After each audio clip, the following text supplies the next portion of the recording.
끈질기게 세상에 요청한 남자 안토니 로빈스. 여러 해 전 나는 새 아내와 함께 추수감사절 중에 뉴욕을 방문하게 되었다. 아내는 가족과 함께 추수감사절을 보낼 수 없었기 때문에 시무룩했다. 예년 같으면 집에서 크리스마스 장식을 하고 있으련만 올해는 여기 뉴욕의 호텔방에 처박힌 꼴이 되다니. 나는 아내에게 말했다. 여보, 오늘은 죽은 나무 대신 살아있는 이들에게 장식하면 어떨까?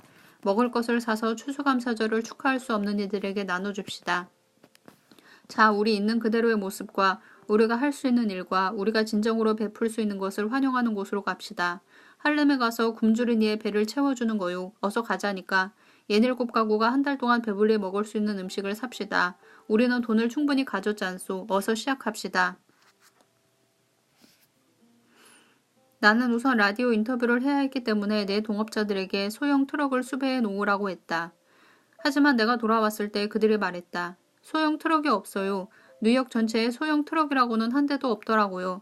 렌트카 회사의 소형 트럭이 전부 임대 중이라는 거예요. 도무지 차를 구할 수 없어요. 나는 말했다. 우리는 원하는 것을 뭐든 해낼 수 있다는 사실을 명심하시오. 우리가 해야 할 일은 행동을 위하는 거요. 뉴욕시에는 소형 트럭이 수천 대도 넘게 있소. 그저 우리가 구하지 못했을 뿐이지. 나가서 한 대 구합시다. 그들은 반대했다. 이미 샅샅이 다 뒤져서 전화를 해봤지만 소형 트럭은 한 대도 없다니까요. 내가 말했다. 거리를 내다봐요. 저 소형 트럭의 배요? 그들은 보인다고 했다. 나는 다시 말했다. 나가서 한 대 구합시다. 처음에 나는 도로로 뛰어들어 소형 트럭을 세우려고 했다. 그리고 그날 뉴욕 운전자들에 대해 한 수 배웠다. 그들은 사람이 뛰어들면 차를 세우는 대신 오히려 속력을 높였다. 이제 우리는 전수를 받고 보도에 서서 기다렸다가 신호등에 막혀 정지한 차 쪽으로 다가갔다. 우리는 공손하게 유리창을 두드렸고 운전자가 창문을 내리고 의심적인 시선으로 내다보면 이렇게 요청했다. 안녕하세요. 오늘이 추수감사절이 아닙니까? 그래서 사람들에게 음식을 나눠주려고 하는데 우리를 할렘까지 태워다 주시겠습니까? 매번 운전자는 얼른 시선을 피하고 재빨리 창문을 올린 후 꽁지가 빠져라 가버렸다. 그래서 우리는 더 효과적으로 요청하기 시작했다. 아시다시피 오늘은 추수감사절입니다. 우리는 일부 혜택받지 못하는 사람들을 도와주고 싶은데 당신이 뉴욕의 빈민가라고 생각하는 곳까지 우리를 태워다 주실 수 없을까요? 그 방법은 좀 먹혀드는 것처럼 보였지만 여전히 시루를 거두지 못했다. 그 다음에 우리는 $100를 주겠노라고 제의하기 시작했다. 그것은 훨씬 효과적이었다. 하지만 할렘 이야기만 나오면 다들 한결같이 아무 말도 없이 차를 출발시켰다. 우리는 그렇게 20명의 운전자에게 시도했지만 전부 거절당했다. 내 동업자들은 거의 포기할 기색이었다. 내가 말했다. 확률의 법칙상 승낙하는 사람이 있을 거야. 그리고 완벽한 소형 트럭이 달려왔다.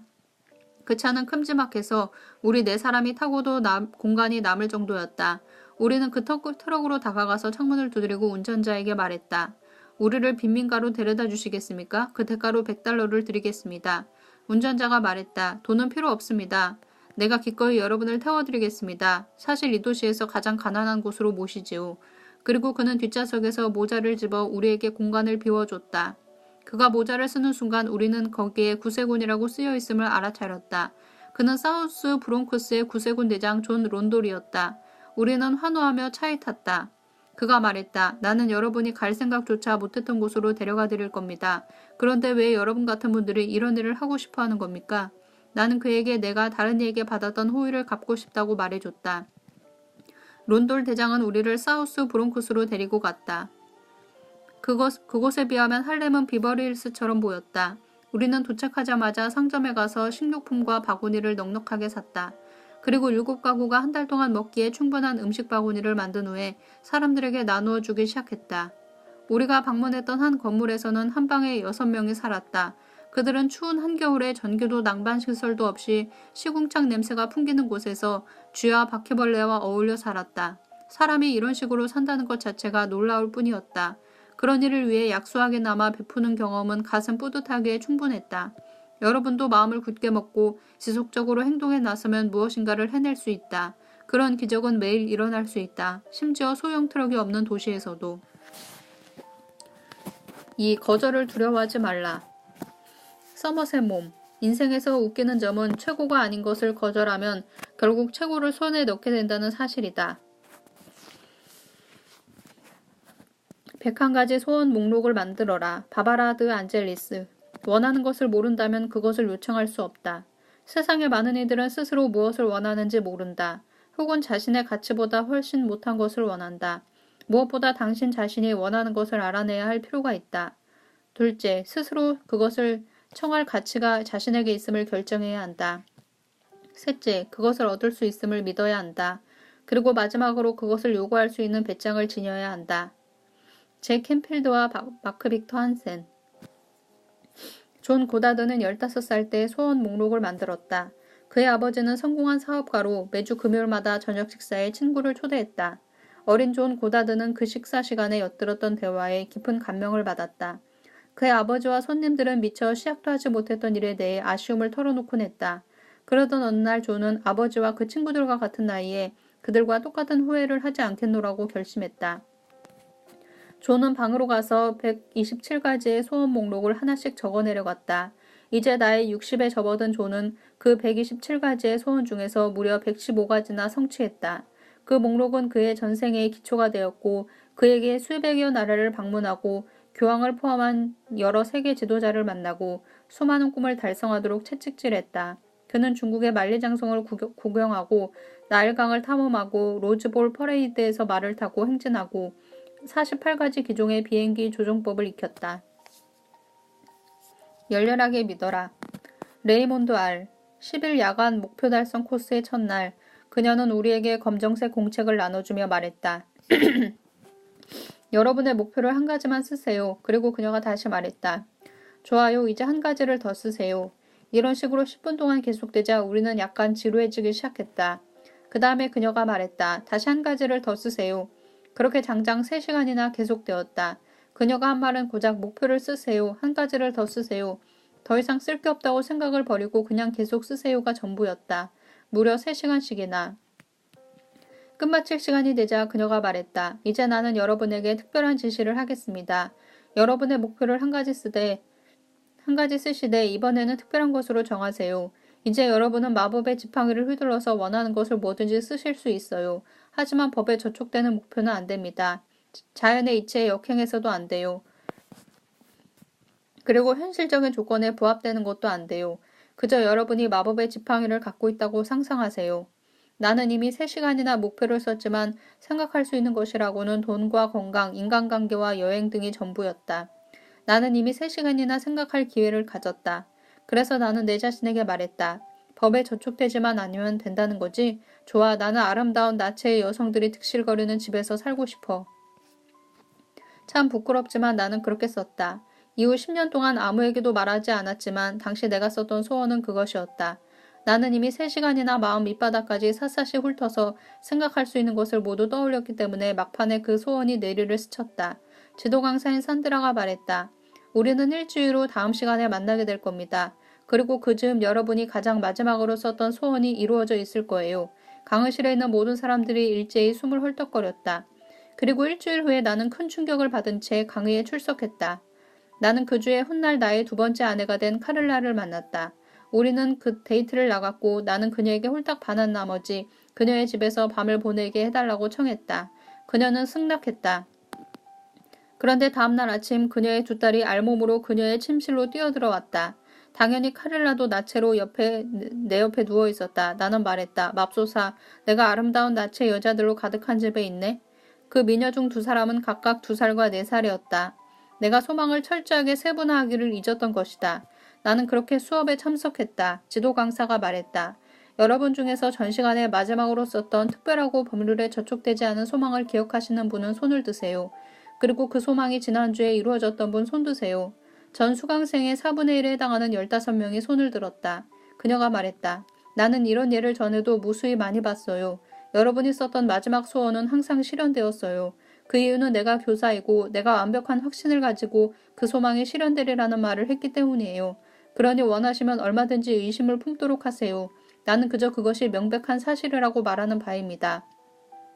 당연히 지난주에 그녀의 말을 믿은 사람은 아무도 없었다. 그런데도 불구하고 수강생의 4분의 1이 소원을 이뤘다니. 그리고 사람들이 하나둘 일어나서 그들의 성취된 소원을 말하기 시작하자 우리는 소름이 끼쳤다. 그들은 10%의 수입 증가를 원했다. 그들은 평범한 사회복지원이나 교사인데도 60피트 요트를 원했다. 그런데 그 주일에 얼굴도 모르던 친척이 죽으며 60피트 요트를 유산으로 남겼다는 것이다. 우리는 산드라가 못 박았던 단서를 떠올리며 입을 떡 벌렸다. 지구의 중력이나 자연의 이치에 역행하는 소원은 안 됩니다. 그리고 우리는 완전히 얼이 빠졌다. 그에 이어 그녀는 더욱 충격적인 말을 했다. 그런 일이 일어났던 이유는 여러분이 내 말을 믿었기 때문이에요. 나는 질문했다. 산드라, 가령 당신이 다른 소원이 이루어지리라고 말했더라도 우리 중 4분의 1이 그것을 이룰 수 있었을까요? 그녀가 대답했다. 그럼요. 나는 가끔 여러분의 31번째의 소원이 이루어질 거라고 말한답니다. 우리는 일제히 공책을 펴고 각자 31번째의 소원을 읽었다. 그 외에 다른 행동은 불가능했다. 우리는 넉나간 사람들 마냥 멍하니 앉아 있었다. 개 중에 우는 사람도 있었다. 그날 산드라는 우리에게 그 정도는 아무것도 아니라고 말했다. 거기에는 아무 규칙이나 제한이 없다고 했다. 그렇다고 우리가 무법자라는 뜻이 아니라 우리의 마음을 강력하게 재창조할 수 있다는 편이 옳다. 믿는 것은 뭐든 가능하다는 편이 옳다. 상상력을 최대한 발휘하라. 잭 캠필드와 마크 빅터 한센.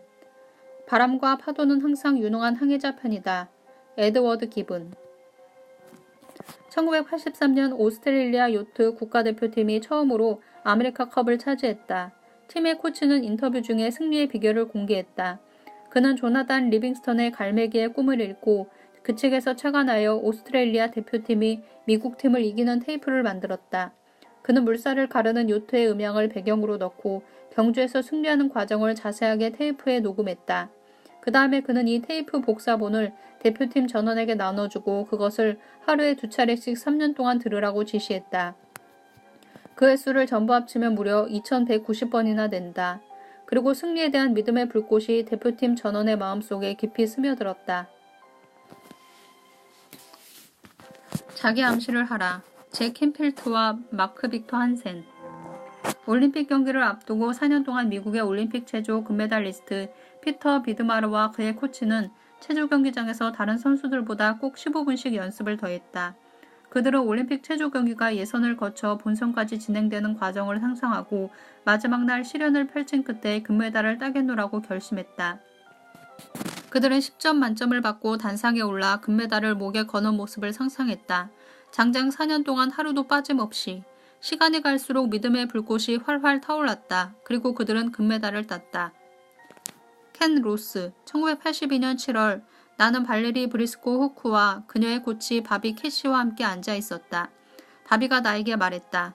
그녀는 올림픽 금메달을 딸 능력을 지녔지만 자신감이 부족해요. 그래서 나는 발레리에게 말했다. 지금은 1984년 7월이고 당신은 대경기장에서 수많은 관중의 기립박수와 환호를 받고 있습니다. 당신은 이제 막 200m 달리기에서 1등으로 테이프를 끊었습니다. 이제 당신의 인생이 어떻게 바뀌었습니까? 내가 말하는 중에 그녀의 팔에 소름이 돋았다. 나는 쉴 틈을 주지 않고 그녀를 응시하며 다시 말했다. 만국기가 휘날리고 국가가 연주되고 당신의 가족과 친구들이 관중석에 앉아 있습니다. 이제 당신 인생이 어떻게 바뀌었습니까? 그러자 갑자기 그녀의 두 눈에서 눈물이 쏟아지기 시작했다. 1984년 7월 발레리가 두 번째 금메달을 따자 ABC 박승국은 그녀를 인터뷰하며 단상에 서 있을 때의 감회를 물었다. 그녀는 다른 날과 똑같았다고 대답했다. 그녀는 매일 훈련에 들어가기에 앞서 경기에서 승리한 기쁨을 항상 느껴왔던 것이다. 꿈의 공책을 만들어라. 패티 한센. 마크와 내가 결혼했을 때 우리는 즉시 자식을 갖고 싶었다. 당시 나는 35살이었고 내 생체학적인 시계는 째깍거리며 흘러가고 있었다. 1년간의 신혼생활은 꿈처럼 행복했지만 자식이 생기지 않았다. 우리는 임신 가능 테스트, 호르몬 요법, 체온 검진법 등 모든 수단과 방법을 다 동원하기 시작했다. 그러나 6년 동안 별다른 결실을 보지 못하자 우리는 두 가지 방법을 취했다. 그것은 내가 완벽한 가정을 이루는 데 도움이 되리라고 믿었던 방법이었다. 첫째, 우리는 다른 이로부터 자식을 얻는 대안에 마음의 문을 활짝 열기로 했다. 그리고 입양이 그 하나의 선택이 될 수 있다는 데 뜻을 모았다. 둘째, 우리는 꿈의 공책을 만들었다. 마크와 나는 여러 시간에 걸쳐 함께 그리고 각자 잡지에서 이상적인 자식의 사진을 골랐다. 우리는 요구사항을 꼼꼼하게 세분했다. 아이의 머리와 눈 색깔, 신체적인 특성, 아이 방의 가구 종류, 가족 스포츠, 우리 가족이 함께 방문할 곳, 휴양지, 애완동물을 포함했다. 또한 우리가 2명의 딸을 원했기 때문에 나는 2명의 작은 소녀가 손을 맞잡고 있는 사진을 꿈의 공책에 오려 붙였다. 그렇게 우리의 꿈의 공책이 완성되고 3개월 후에 나는 어떤 젊은 여성으로부터 전화를 받았다. 그녀는 이렇게 입을 댔다. 저는 당신과 마크가 입양할 아기를 찾는다는 말을 들었어요. 저는 두 분이 내 아이의 부모가 되어주시기를 원해요. 나는 하마터면 수화기를 떨어뜨릴 뻔했다. 나는 사랑스러운 엘리자베스가 우리의 꿈의 공책이 완성되었던 그날 태어났다고 진심으로 믿는다. 우리의 축복은 한 명의 아름답고 완벽하고 아름다운 딸을 얻는 것에서 그치지 않았다. 우리 가족은 1987년 한 통의 전화로 첫 아이와 똑같이 완벽한 두 번째 딸을 얻음으로써 완성되었다. 마크와 나의 꿈의 공책은 98%가 현실로 이루어졌다. 그리고 그것은 우리가 상상했던 것보다 훨씬 좋았다. 우리의 두 딸은 친딸처럼 우리를 쏙 빼닮았기 때문에 사람들은 그들이 입양되었다는 사실에 놀라움을 금치 못한다. 한 번은 이런 일이 있었다. 우리는 4살 된 멜라니를 데리고 도너츠 가게를 갔는데 그 가게 점원이 그에게 말을 걸었다. 어머, 너는 내 아빠를 많이 닮았구나. 아니에요, 안 닮았어요. 멜라니가 크게 소리쳤다. 나는 정수리가 벗겨지지 않았어요. 꿈의 공책은 성인뿐 아니라 아이에게도 경의의 대상이다. 우선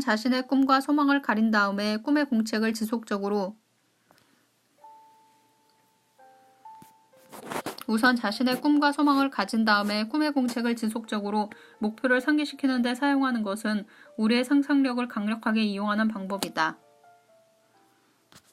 소원의 시한을 정하라.